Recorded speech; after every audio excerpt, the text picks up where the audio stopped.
There's time for a couple of questions. There's a microphone down here so that you can face the camera and be recorded for posterity. Should politicians try to change the Constitution, there would be outrage.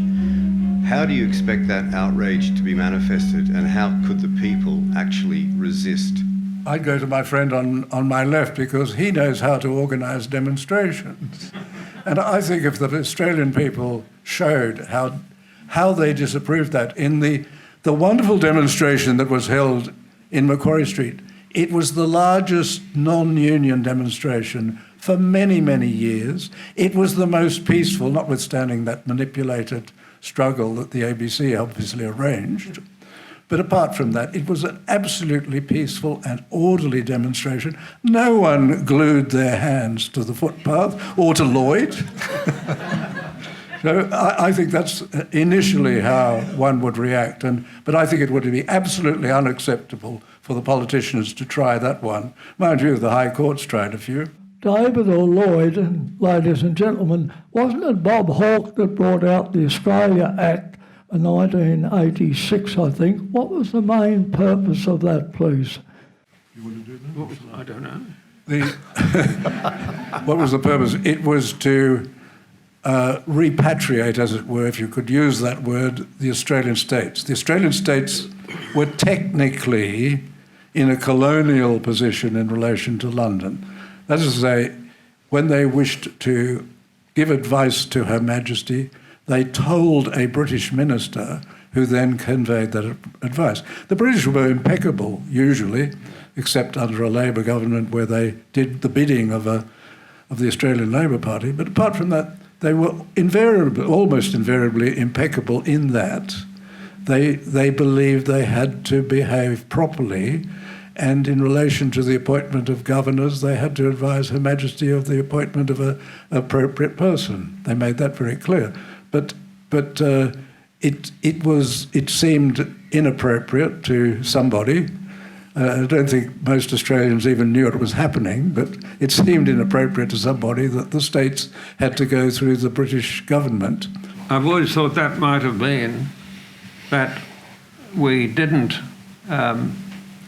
know that when Whitlam, do you remember the governor of Queensland wouldn't appoint a senator, or did the wrong thing with a Senate according to Canberra, and then he was removed, and I always suspected that the federal government had intervened in advising the Queen, but maybe she didn't take that advice. But anyway, he wasn't reappointed. Yes, he had publicly criticised the Whitlam government.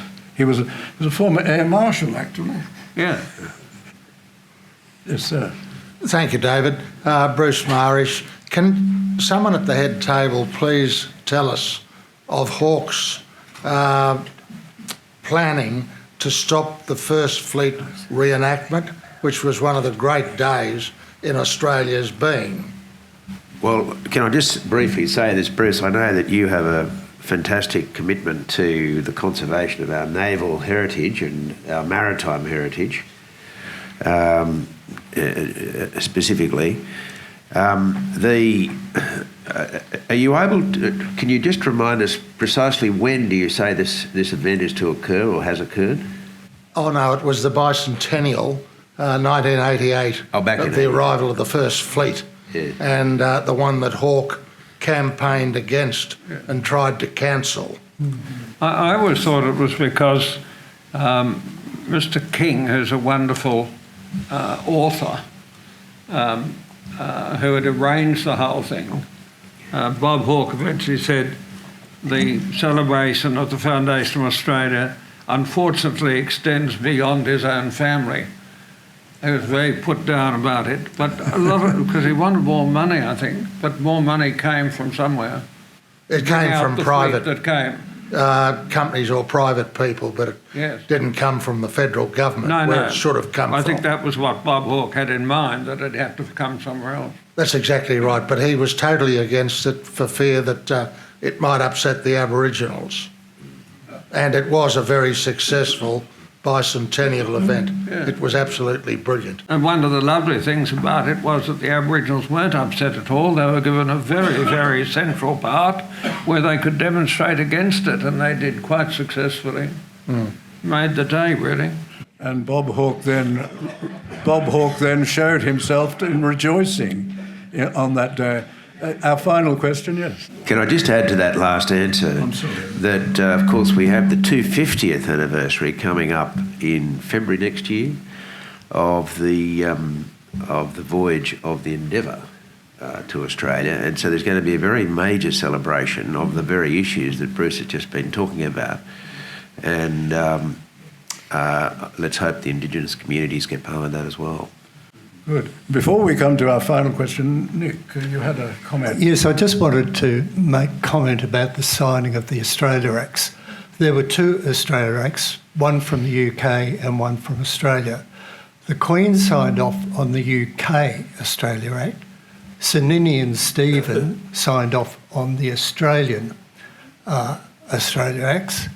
And the Queen travelled to Canberra and proclaimed on a certain date and time that brought both of those two acts into operation. I apologise for being down here, but you've got my mortal enemy in the form of stairs. So if we have another public discussion debate like we had at the last vote 20 years ago, and like we had over the marriage debate a few years back, the media and various celebrities who've sort of appointed themselves the masters of the public zeitgeist, they like to make very sweeping, emotive statements, hidden premises and general assumptions, lots of sort of backhanded insults that often just go by without being challenged. So when we start to respond, we're actually handing over half the argument and responding from within their territory. I think Lloyd probably would speak to you as a lawyer. How do we, either as members of the ACM or just the average person on the street or on the tweet as it might be, how do we equip ourselves to deal with that in the moment, on the fly, and to not, accidentally or unwittingly hand over territory to badly constructed or sneakily constructed arguments? Well, I had that problem quite often, and we had some very old-fashioned people. I said earlier my mind was that it's a matter of the Australian people.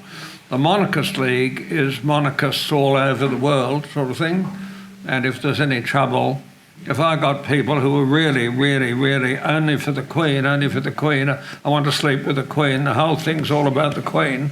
It's not, it's about the governments of the people of Australia, and what we did was to suggest they joined the Monarchist League. The Monarchist League did not coalesce with us in Canberra. How they voted, I've no idea, but they never attended our meetings. What is now much more difficult is that in those days, the Herald would publish absolutely nothing of ours. Pardon me. Rupert Murdoch was dead set on having a republic, but he would publish a few things that Tony Abbott had written because Tony Abbott had been a journalist with them, and we had enormous difficulty about communicating, and if it weren't for Nick and the 50,000 people we had, and the fact that we set up branches, which we didn't call ACM, but we called No Republic branches. And that meant if any of them went Spa, that was just where they were. And that's how we tried to get the message out. But nowadays, most people don't read the newspapers. There's an awful lot of rubbish in them anyway. I don't know whether you read the Communist Daily, it used to be the Sydney Morning Herald, or there's the, I do, because you must know what your enemies think, and read the Australian, and then I shower about 1 o'clock in the afternoon. But most people don't, and they've inflated how much people look at that thing. and you've only got to see the advertisements and so on. So now they're into Twitter, Facebook, all the Googles and all this sort of business. But who's got the time to do it? I refuse to go in it. I can't deal with it. So we've got a real problem getting to everybody. One of the changes is the changes in the media itself. And you need only look, for example, at the President of the United States. I remember people, the Australians, saying he shouldn't really be tweeting. But by his tweet, by using that aspect of the social media, he is going over the media and he's going straight to his supporters in the same way that John Howard knew that the media was essential. The most journalists were hostile to him. And he knew too that he would be interpreted. If he said something, a journalist would appear on television and say, the Prime Minister said today, but he really meant this, and this way he missed these points. What he did was he went straight to the people in the technology of the time. He was out there in the morning, not just walking, he was out there in the morning. He would be talking on talkback radio, and he would be talking on breakfast television, and unlike many ABC programs, it would be unedited. The ABC likes to get you there in advance. All they did, also the other channels do it, they interview you, then they take a little bit of that and they put it into their story. Howard was getting through, and Donald Trump is the master of going over an extraordinarily hostile and corrupt media in the United States. That's my view.